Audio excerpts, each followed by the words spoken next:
Hello everyone. I'm so glad to be back with you for day 14 in Luke 14, and the selection of verses that we read today were verses 1 through 24. Here's the verse that stood out to me.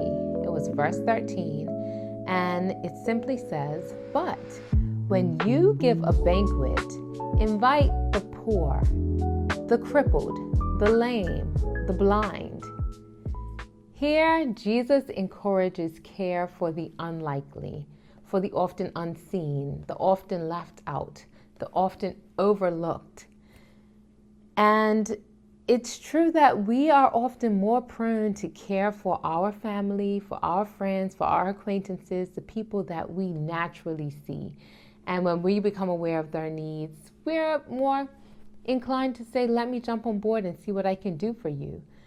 The prayer here is, as we read scripture and it's God talking to us and we talk back to Him, here's a prayer that I offered, and perhaps you can too, simply that a greater care for others will be cultivated in my heart, a sensitivity to the needs of others, and that I will follow through on opportunities to meet needs, as well as create those opportunities. They exist, to look for them and not just wait for them to come to me, just to have an eye for the needs that exist and make myself available as God leads to meet those needs.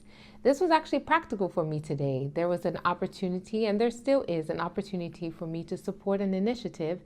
And I was thinking to myself, perhaps I can reach out to the organizers and say, how can I contribute and support at a later time? Right now, there's lots going on. Financially, I could do with these funds for my family, and perhaps I can plan on supporting this initiative at another time. But as I read this and as I am embracing it and taking it to heart, why put it off for the future? What I actually could make accommodations to do right now to serve and to meet the needs of someone else.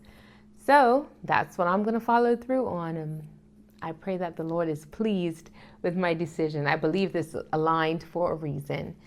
Now, the heart of God, where I saw the heart of God in the selection of verses that we read, is simply this: God values humility and kindness.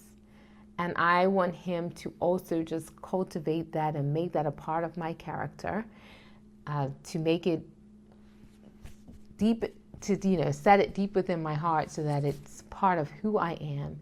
And I'm sure that you have that desire as well, that God will smile on you because He sees in you humility and kindness. I look forward to continuing as we read on about the life of Jesus.